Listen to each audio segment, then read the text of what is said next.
Desde los estudios de NTC, la red independiente presenta Noticias 1.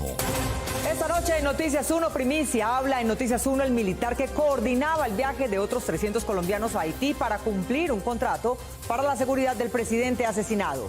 Escolta haitiano del presidente Moise estuvo en Colombia al principio de este mes y es investigado junto con el venezolano que contrató a los colombianos. Una tercera parte de los actuales internados en UCI no cumplió sus citas de vacunación. Escándalo, la nueva presidenta uribista de la Cámara tiene un hermano condenado por narcotráfico y al papá por asesinato y fue lobista de empresas con narcopilotos. Aparecieron más víctimas del filósofo acosador sexual de la Universidad del Valle. Y en los deportes, Germán Arango. Mónica, golpe del fútbol italiano en el templo de fútbol. En Wembley, el equipo de Roberto Mancini se quedó con el título de la Eurocopa de Naciones, consagrando de paso como gran figura al joven arquero Gianluigi Donnarumma, de solo 22 años. Y en el templo del tenis, también en Londres, Novak Djokovic alcanzó su triunfo número 20 en abiertos de Grand Slam, esta vez quedándose con la corona en Wimbledon. Y en el Tour de Francia, victoria de etapa para un norteamericano. Y atención porque Rigoberto Urán vuelve a ser segundo en la general individual a los mismos 5 minutos y 18 segundos del esloveno Tadej Pogačar. Release. Aquí está, esta es la imagen del día, el vuelo fundacional del turismo espacial que despegó hoy de Nuevo México con el magnate Richard Branson y sus 5 invitados. La nave del dueño de la aerolínea Virgin despegó adherida a la barriga de un avión más grande y una vez en las alturas se despegó, prendió sus turbinas y salió de la atmósfera, lo que le permitió flotar dentro de ella a los pasajeros. El vuelo aún experimental fue un éxito y para los días venideros se esperan los ensayos de otros 2 proyectos privados. Uno por cuenta del magnate de los carros eléctricos Elon Musk y otro por cuenta del dueño de Amazon Jeff Bezos. De manera que el espacio sideral tendrá amenazadas a las playas en las vacaciones de la próxima década. De esta historia hablaremos hoy. Por la prensa libre y el derecho que todos ustedes tienen a la verdad, yo soy la red independiente. Presenta Noticias 1 con Mónica Rodríguez y Germán Arango. Buenas noches y bienvenidos a la mejor información del fin de semana. Noticias 1 se reunió con 2 militares retirados que estuvieron coordinando un grupo de comandos especiales para viajar a Haití y prestarle seguridad al presidente Moise. Por eso su sorpresa cuando el grupo de avanzada terminó capturado por el magnicidio. Carlos Cárdenas. Mónica, hablamos con el sargento retirado del ejército José Espinosa y con el soldado Matías Gutiérrez, quien estaba preparándose para viajar a Haití y reunirse con el grupo que terminó capturado. Aunque se había dicho, no se había confirmado la veracidad del dato. Hoy Noticias 1 logró entrevistar al sargento primero retirado del ejército José Espinosa, líder de 300 comandos que irían a viajar a Haití como parte del grupo que estaba siendo contratado para una misión especial en esa isla. Se hablaban de 300 hombres más para esquemas de seguridad, en trabajo en equipo mancomunado con el gobierno haitiano. Se trataba, según les dijeron, de reforzar los dispositivos de seguridad del presidente asesinado Jovenel Moïse. Para integrar el grupo se buscó a exmiembros del ejército, de la Armada y de la Fuerza Aérea. Ya estábamos haciendo los procesos de enlace con la empresa CTU. Estábamos verificando de que el contexto legal con Migración Colombia fuera el adecuado. El militar señaló que tuvo comunicación con la empresa estadounidense Counter Terrorist Unit, conocida también como CTU Security, porque fue la que contactó a los primeros 30 hombres que llegaron a Haití y era la misma que contrataría al resto del equipo que estaba a punto de viajar. El grupo se denominó Primer Vuelo. Lo que siempre se habló en ese grupo es que ellos iban a trabajar con una empresa americana en protección del gobierno legítimamente instaurado. Se extraña de que los primeros coordinadores colombianos que contactaron al grupo de los 30 y que conocían más sobre la misión en la isla son precisamente los que fueron asesinados de inmediato por la policía haitiana. Y lo más triste y lo más delicado en estos momentos es que las 2 personas que hicieron el contacto inicial fueron asesinadas allá. El sargento Espinosa estuvo en coordinación para el reclutamiento de los 300 exmilitares con el sargento Manuel Antonio Grosso y también con el soldado Jaime Gersaín Mendibelso, capturado el viernes en Haití. Que hayan sido asesinados y que se hayan perdido sus pertenencias y en estos momentos no haya una claridad, indica de por sí de que aquí hay cosas muy oscuras. Noticias 1 también contactó al soldado profesional Matías Gutiérrez, exmilitar de las Fuerzas Especiales durante 13 años. Me dice, hay una convocatoria para Centroamérica. El fin es seguridad con una empresa americana. Y el objetivo principal es cuidar al presidente de Haití. Según la información que recibió, iba a conformar el segundo anillo de seguridad del presidente Moïse. Garantizar la seguridad perimétrica del sector o del barrio donde vivía el presidente. Pero no pudo viajar, lo que le salvó la vida y la libertad. Porque en esos días salí positivo para COVID. Estos dos hombres con 20 años de experiencia en operaciones de combate creen que los exmilitares colombianos en Haití fueron víctimas de un entrampamiento. Ellos estuvieron hablando con sus familias horas antes, ellos estuvieron hablando en los grupos horas antes, se tomaron fotos. Y recordaron que estando especialmente entrenados para atacar el objetivo y evacuar el sitio de los hechos, no se iban a esconder en una casa cerca del magnicidio. Usted hace una operación, usted siempre en el planeamiento está principal la extracción. El sargento Espinosa finalmente también reveló que empresas de seguridad de al menos otros 5 países están solicitando hombres de fuerzas especiales colombianos para dispositivos de seguridad al servicio de los respectivos gobiernos por su alta calificación en materia de combate. La investigación por el asesinato del presidente Moïse en 3 países está enfocada a descubrir las intenciones de un venezolano que contrató a los colombianos a nombre de la empresa CTU Security y de las explicaciones del viaje a Colombia del jefe de escoltas del presidente, Ignacio Gómez. Mónica, aunque los escoltas del presidente Moïse aún no responden las preguntas de la policía, el mayor foco de la investigación es la propuesta que el venezolano les hizo a los colombianos y el papel que en esta habría jugado uno de los escoltas del presidente, que estuvo en Colombia. El FBI investiga en Estados Unidos al jefe de escoltas del presidente Juvenal Moïse por tráfico de armas y por supuesta participación en el plan del magnicidio al venezolano Emanuel Itriago, denunciado reclutador de los colombianos. Las sospechas sobre el jefe de seguridad del presidente y su jefe de escoltas se iniciaron cuando el director de la policía de Haití, minutos después del asesinato, les pidió la lista del personal de protección que estaba en el Palacio Presidencial en el momento del magnicidio, pero tuvo que reiterar su solicitud y esta aún no tiene respuesta. El jefe de la escolta presidencial, Dimitri Gerard, estuvo en Colombia y voló hacia Santo Domingo el mismo día en que lo hizo el grueso del grupo de colombianos. Gerard, además, estaba siendo investigado, tanto en su país como en la Florida, por tráfico de armas a través de una empresa que creó en Haití, ya siendo parte del esquema de protección presidencial. El director de la policía haitiana le atribuye la autoría intelectual del magnicidio al expatriado venezolano Antonio Itriago, a quien los colombianos en sus interrogatorios describieron como reclutador, es decir, la persona que contactó a 4 empresas colombianas para invitarlos a ellos a trabajar en Haití. Itriago es el fundador y gerente de 2 empresas en la zona del Doral, Miami, la Academia Federal Antiterrorista, que pretende entrenar a civiles en técnicas antiterroristas, y CTU Security, un proveedor de guardias de seguridad. Según la prensa haitiana, además de los 2 nacionales con residencia norteamericana que fueron capturados como traductores del grupo mercenario, hay un tercer nacional que habría sido incluido en la investigación judicial, pero que estaba en los papeles incautados. La crisis de Haití ha degenerado en desorden político total. Hoy lidera las protestas por el magnicidio el jefe de una banda criminal que a su vez lidera a otras 8 bandas.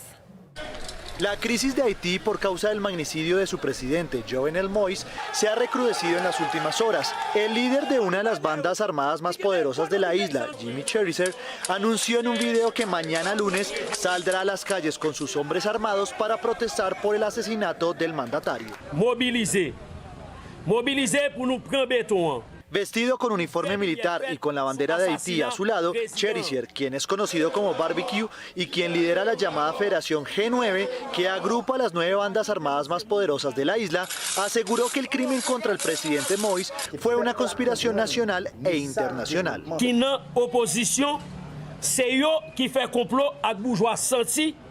El líder de las bandas armadas aseguró que los haitianos harán uso de la violencia legítima para arrebatarles el poder a los magnates que dominan el país.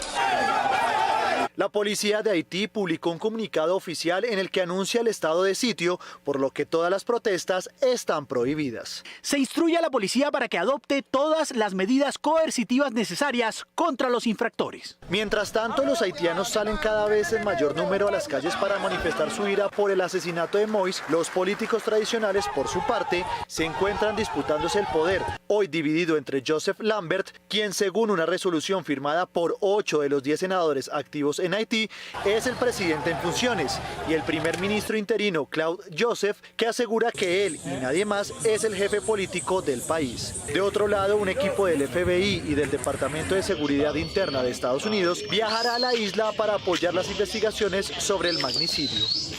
Comenzando a bajar las cifras del tercer y más letal pico en la pandemia, Colombia superó hoy la cifra de 4,5 millones de casos, a la que nunca llegó China y que hoy solo superan 8 países.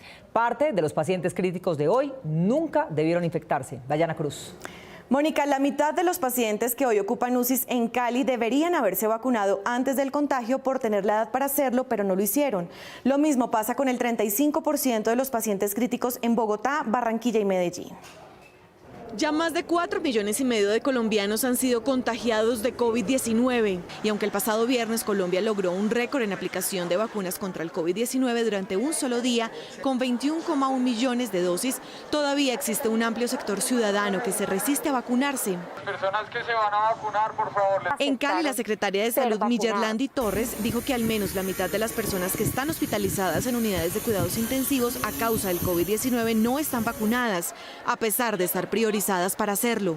Un análisis de 549 personas que hace una semana estaban en UCI y de esas 549 personas analizadas, alrededor de 260 son personas que pudieron haber accedido a la vacuna, pudieron evitar la complicación de la enfermedad, sin embargo llegaron a UCI sin haber accedido a ella. Aquí estamos hablando de ese 50% que hace más de un mes ya tenían derecho a la vacuna y no accedieron a ella. Bogotá presentó este fin de semana una caída en la ocupación de UCI COVID-19. En este momento el 90% están ocupadas. Según cifras oficiales, la edad promedio de esta población es de 50 años. Según cifras del Instituto Nacional de Salud, la probabilidad de ingresar a una UCI disminuye casi 5 veces con 2 dosis de la vacuna contra el COVID-19.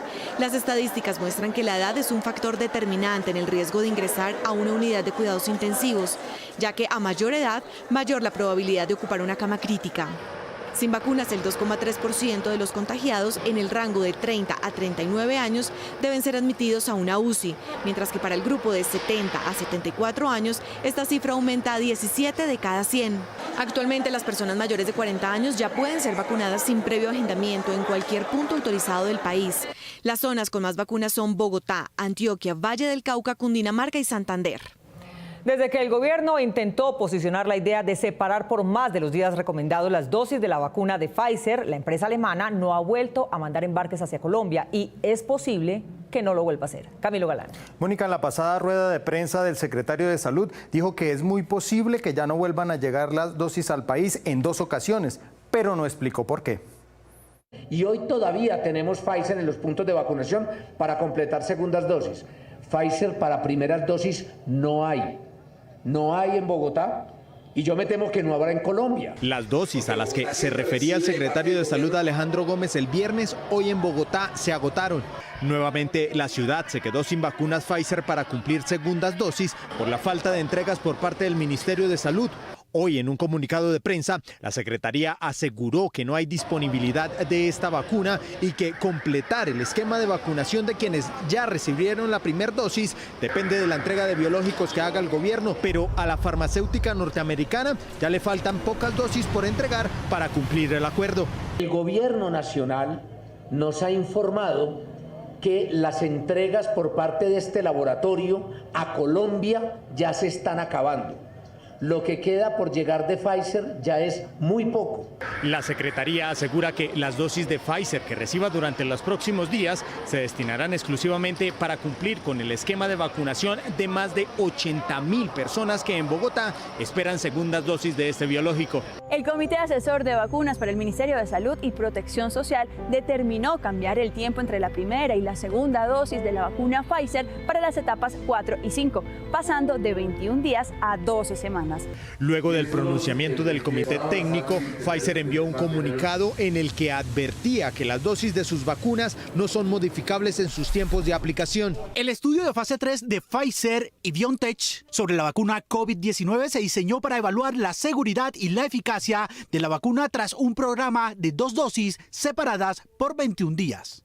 Durante las últimas horas, los biológicos que han llegado para continuar el plan de vacunación son 408.000 AstraZeneca y 1 millón más de Sinovac. La reacción del gobierno Duque al informe de la CIDH sobre el abuso de la fuerza policial durante las protestas fue unánime. Del presidente para abajo, varios de sus más altos funcionarios rechazaron las conclusiones. Juan Fernando Barona. Mónica, de la misma manera, los juristas expertos en derechos humanos y convenios internacionales rechazaron el rechazo del gobierno y dijeron que tarde o temprano Colombia tendrá que acatar las recomendaciones. El gobierno de Colombia, desde el presidente Duque, pasando por la vicepresidenta canciller Marta Lucía Ramírez, hasta el ministro de Defensa Diego Molano y otros altos funcionarios, criticaron el informe de la CIDH sobre el uso excesivo de la fuerza policial en las protestas y anunciaron que no acatarán todas sus recomendaciones. Nadie puede recomendarle a un país ser tolerante con actos de criminalidad. Nos apartamos de varias de las consideraciones expuestas por la Comisión Interamericana. Y por lo tanto, la policía se mantendrá en el Ministerio de Defensa. Sin embargo, expertos juristas en derechos humanos y en convenios internacionales explicaron que si el Estado no satisface las recomendaciones de la Comisión, incumple los tratados que constituyen un deber para Colombia. Sí son obligatorias en cuanto que el gobierno está obligado a cumplir las obligaciones contenidas en la Convención Americana de Derechos Humanos. Son recomendaciones que se basan en la contrastación de la situación que observó con las obligaciones internacionales a la luz de los tratados internacionales de los que Colombia es parte. Los expertos también controvirtieron al gobierno colombiano en cuanto a que el Estado no puede ser sancionado si no cumple con las recomendaciones de la CIDH, porque según los expertos se arriesgaría a que sea demandado internacionalmente por las víctimas. Las recomendaciones son una forma justamente que el Estado debería recibir de manera constructiva para evitar comprometer esa responsabilidad internacional y para evitar que luego haya demandas. Algunos de esos casos terminan en la propia comisión por una resolución y después deben cumplirse sus recomendaciones o pasan a la Corte Interamericana. La CIDH recomendó la creación de un grupo suyo de seguimiento para monitorear el cumplimiento de las obligaciones, lo que produjo que el gobierno manifestara que no permitirá su instalación. Sin embargo, los abogados expertos expresaron que no es necesaria la aprobación del Estado colombiano. No es que se necesita la anuencia del Estado, pero siempre con la colaboración del Estado es mucho más fácil que la Comisión pueda hacer su trabajo de manera más eficiente, de manera más efectiva. Los juristas le dijeron al gobierno Duque que en lugar de rechazar a la CIDH como lo ha hecho Venezuela y Nicaragua, debería acatar su informe y garantizar su trabajo. Y luego de conocer el informe de la CIDH sobre la brutalidad policial y escuchar a los congresistas de Estados Unidos respaldarlo, la policía de Popayán salió a las calles a contener a su estilo una protesta. El saldo fueron 50 heridos y uno de ellos perdió un ojo. ¡Ay, no! En las graves confrontaciones que se registraron el pasado miércoles en Popayán, que produjeron 50 heridos según reportes policiales, 10 de los cuales fueron uniformados, uno de los civiles más afectados fue el joven Faber Camilo Carvajal, quien perdió uno de sus ojos por un proyectil que disparó uno de los agentes del SMAT. Ese día la gente salió a manifestarse molesta en Popayán después de unas declaraciones del ministro de Defensa sobre la orden de disolver cualquier bloqueo que se presente. Disparando directamente a los rostros de los manifestantes. Los ataques de lado y lado crecieron en intensidad, sobre todo en el centro de la ciudad. Faber Camilo cuenta que llegó al lugar en que está ubicado el Sena Norte, en donde se concentraban los manifestantes, con el fin de registrar con fotos y videos los movimientos del SMAT. Ver la problemática que está pasando aquí en Popayán, ¿no? Que es el uso desmedido de la fuerza pública que pues cada vez arremete inclusive contra ollas comunitarias. De repente empezaron a sonar disparos de armas traumáticas como se llama a aquellas que se supone que no tienen capacidad de daño mortal. Y también se oyeron disparos de armas de fuego que están prohibidas para repeler protestas civiles. Cuando él gira su rostro hacia el lado izquierdo, es impactado casi que de frente por un perdigón lanzado por un integrante del SMAT. Lo último que me acuerdo fue que alcancé a mirar un destello zapote y pues hasta ahí me acuerdo. Pensaba que yo me iba a ir, no sé, pensaba que pues se me había acabado todo, ¿no? Pensé que pues hasta ahí llegué yo. Una brigada médica lo atendió y lo trasladó al hospital San José, donde fue sometido a una cirugía. Es valorado, le encuentran como diagnóstico estallido de su globo ocular izquierdo, pérdida total de su ojo, daños graves en sus párpados, fracturas en su maxilar izquierdo.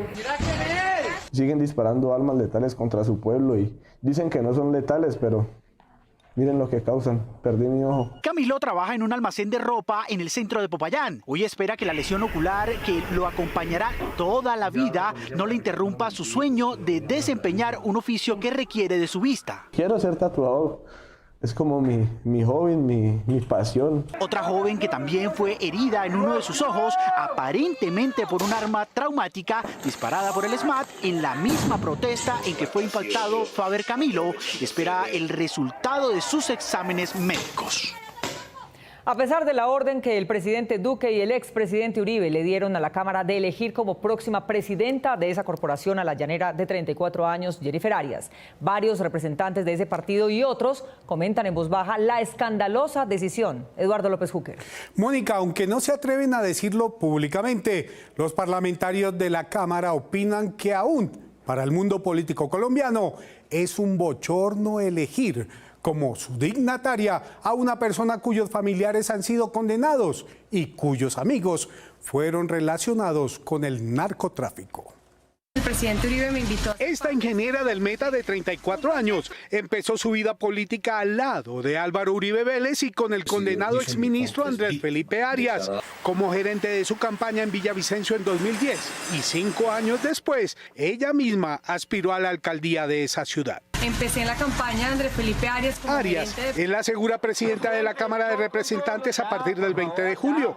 Los acuerdos políticos indican que este año final de la presidencia de Iván Duque, la dirección de la Cámara le corresponde al Centro Democrático y ella es la escogida por Uribe. No me gustaba la razón por la cual hacían política. Pero los señalamientos contra su entorno son impresentables. Creo que aquí coincidimos todos. En 2007 su hermano Andrés Eduardo Arias fue capturado en Miami mientras trataba de comprar un alijo de cocaína a quien resultó ser un agente encubierto de la DEA. Posteriormente, condenado a 3 años y medio de prisión por tráfico y comercio de cocaína. Que muchas personas sepan que somos. En 1993, su padre, Luis Eduardo Arias Castellanos, fue condenado por homicidio. Mató a quien creía que era su enemigo sentimental. Hoy es uno de los más prósperos contratistas del Meta. Fue asesinado. En 2018, por orden del expresidente Uribe, Jennifer Arias se encargó de la coordinación de la campaña presidencial de Iván Duque en Guaviare y Baupés. Nunca había ido al Baupés. En la Cámara ha sido reconocida como lobista de las empresas de aviación en los Llanos Orientales. En esta foto se le ve con pilotos capturados en épocas distintas por narcotráfico. Uno tiene que hacer muchas cosas en la vida. El primero es Samuel Niño Cataño, desaparecido en la frontera entre México y Guatemala, cuando su aeronave se precipitó a tierra cargada de cocaína. Y el segundo es Juan Camilo Cadena, piloto de la aeronave de propiedad del esposo de Alejandra Azcárate, detenida en Providencia con media tonelada de droga. A veces no me fijo y me caigo. La nueva presidenta de la Cámara ha sido precisamente lobista de empresas de aviación y ha coordinado los denominados vuelos humanitarios en el Centro Democrático, como el que llegó a Providencia en medio de la pandemia. Y yo les digo cuál debe ser el camino. Según congresistas de diferentes partidos consultados por Noticias 1, el propio presidente Duque llamó a varios parlamentarios de la coalición de gobierno, particularmente de su partido, para que eligieran a Jennifer Arias, pero estos escándalos han afectado su candidatura y hoy varios están pensando en rebelarse y elegir otro candidato. Y el Centro Democrático también resultó afectado con los reclamos de varios miembros de sus juventudes antioqueñas que han denunciado acoso sexual de quien era hasta hace poco el coordinador de dicho grupo. Noticias 1 tiene en su poder 4 testimonios en audio y video de personas que aseguran haber sido víctimas y testigos de acosos sexuales por parte del coordinador de juventudes del Centro Democrático en Antioquia, Juan David Mosquera. No más abuso de menores. Según las víctimas, Mosquera, quien se ha codeado durante más de 5 años con las figuras más importantes del partido de gobierno, aprovechó su posición para acercarse a jóvenes de su región que lo veían exitoso y como un modelo a seguir. Me cogió así a la fuerza contra una pared y me dijo que antes de irse, deme un beso. Esta víctima, según contó, denunció en el año 2018 lo que sucedía con Mosquera al grupo de Paola Holguín. Algunos le contestaron que ya tenían reportes de casos similares, pero que se quedara callado porque era época electoral y podía afectar la votación del Centro Democrático. Todos coinciden en que al inicio el coordinador de juventudes del Partido Uribista en Antioquia es una persona amable que suele contactar activistas políticos a través de las redes sociales. Pero al pasar de los días y al lograr reclutar jóvenes para la causa del Centro Democrático, va dejando conocer sus intenciones sexuales. Si te comportas bien, pues que todo bien, que te va bien. Este era un secreto a voces dentro del partido, según cuentan, pues hay reportes de años atrás, hace por lo menos 6 años. Entran al partido y en 3 días sufren eso y uno no vuelve a saber de ellas nunca. Solo ahora, cansados de ser perseguidos, decidieron formalizar las denuncias ante las directivas de su partido y con Noticias 1. El presidente Uribe apenas supo eso, se comunicó con la directora del partido para darle celeridad a eso. En una primera reunión interna con un veedor del partido en Antioquia, se lograron recibir testimonios entre miembros y exmiembros de las juventudes uribistas. Uno de los que dio testimonio le pasaba eso siendo menor de edad.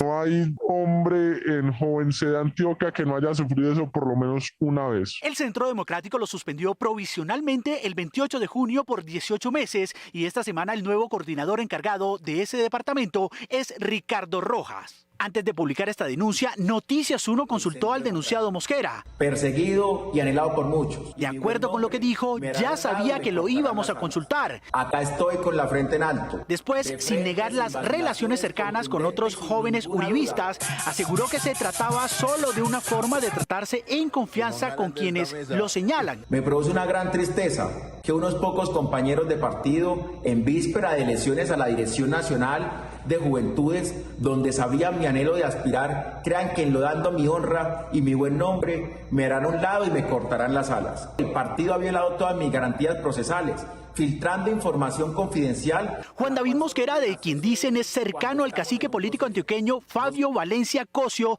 actualmente es asesor del concejal Sebastián López Valencia, también uribista y vicepresidente de esa corporación en Medellín.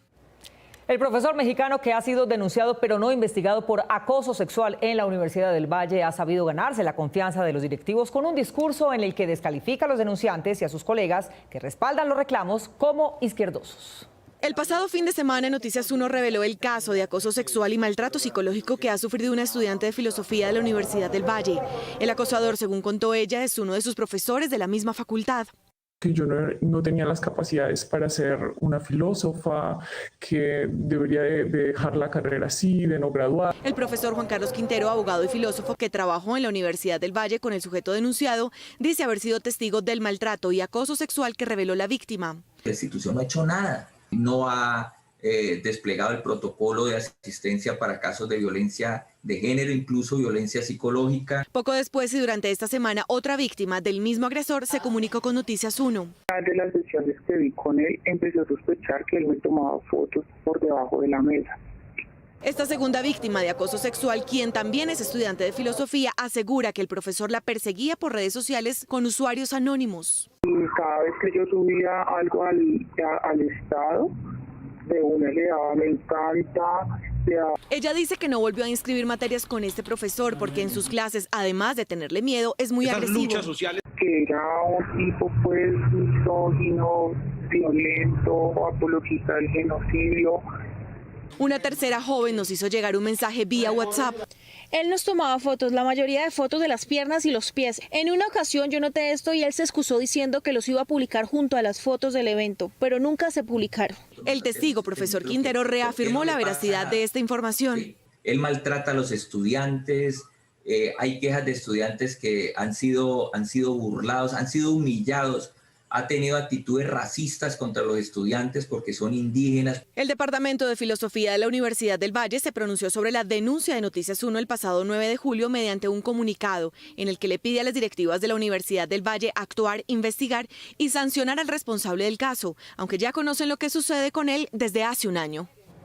Ya regresamos a este Noticias 1, la red independiente.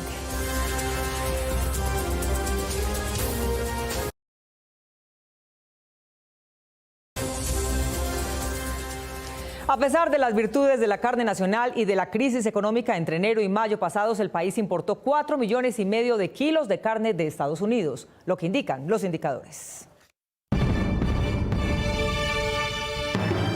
El portal Beef4Life dio a conocer la repartición de las exportaciones de carne de Estados Unidos. El mayor importador fue Japón con 347 millones de kilos.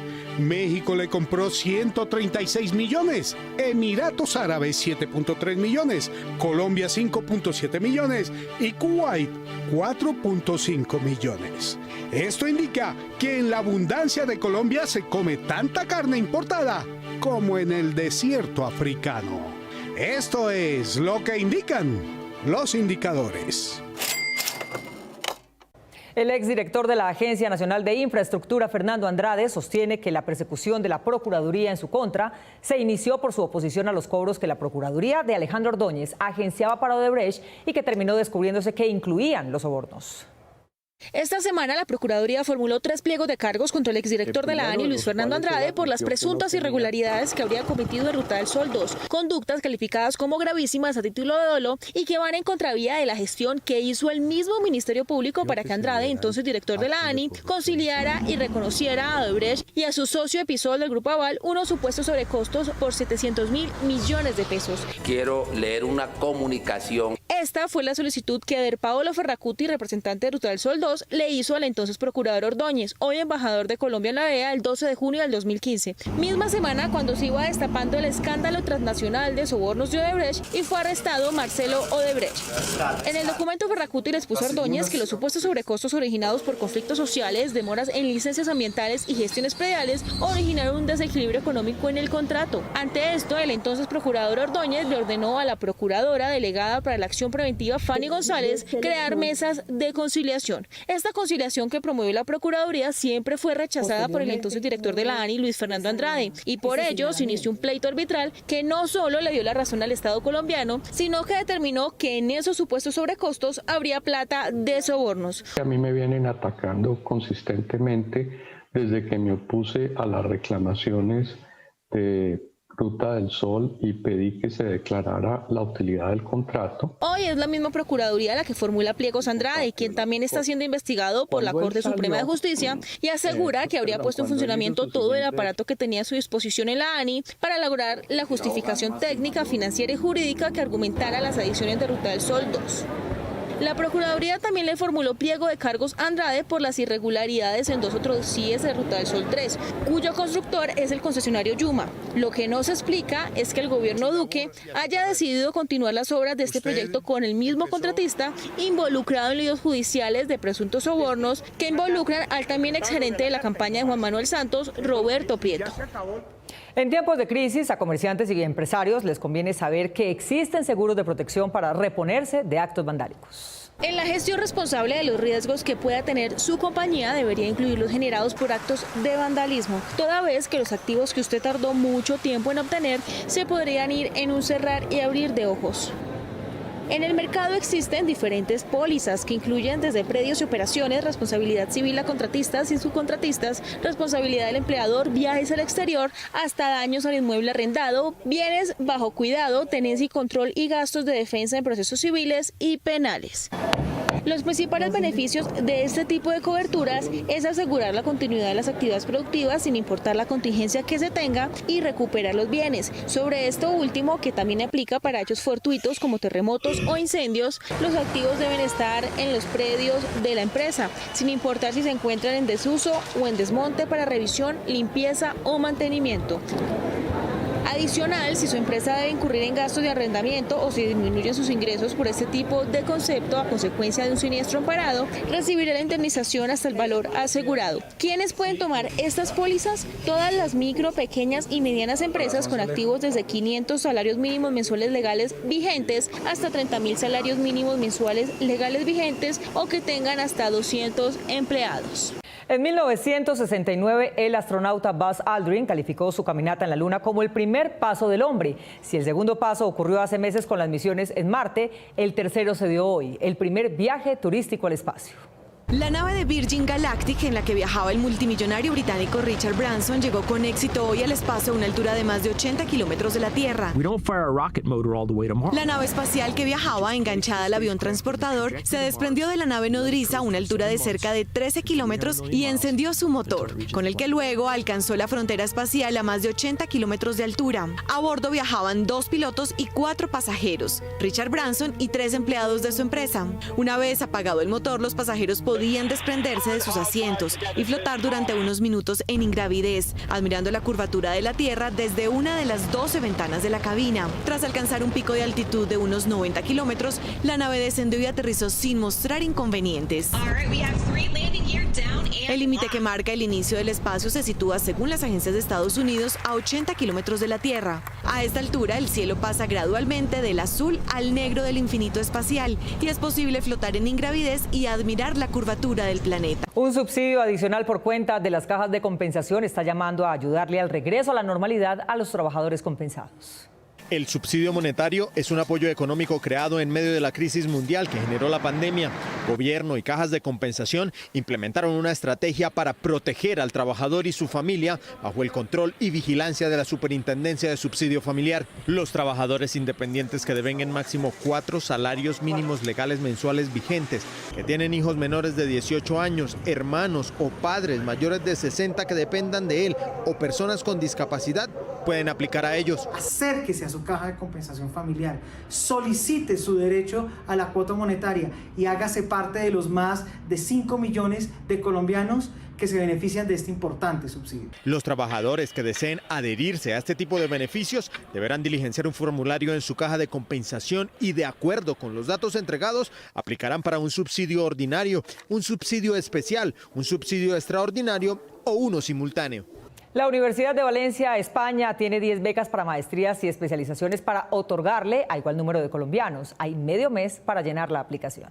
La Universidad del Puerto de Valencia, España, ciudad conocida por su dedicación a las artes y ciencias, lanzó su segunda edición de la iniciativa Becas Quiero, un programa de posgrados que cuenta con 60 becas para estudiantes extranjeros en las áreas de salud, derechos, ciencia y tecnología y arte y humanidades, a las que podrán acceder alumnos de España, pero también de Colombia, Ecuador, Perú y Chile.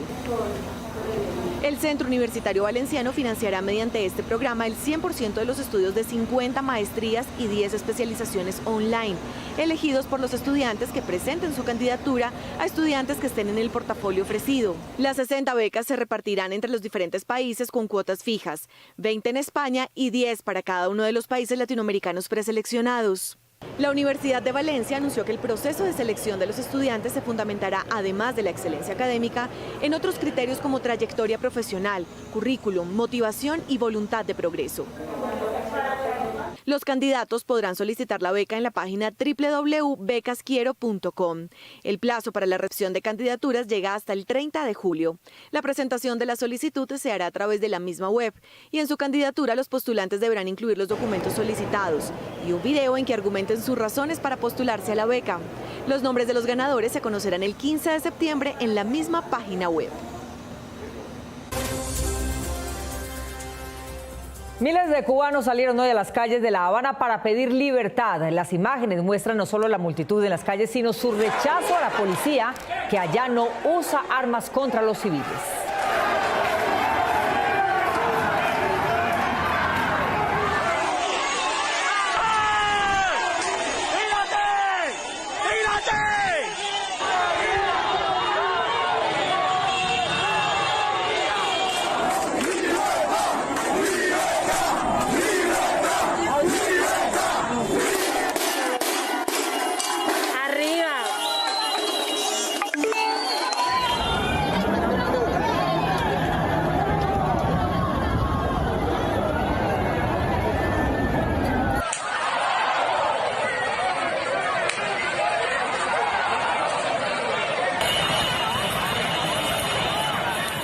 Nos vemos en las redes sociales el próximo sábado a las 8 de la noche aquí en Cable Noticias con las mejores noticias del fin de semana. A ustedes, como siempre, gracias por elegir la independencia. Feliz noche.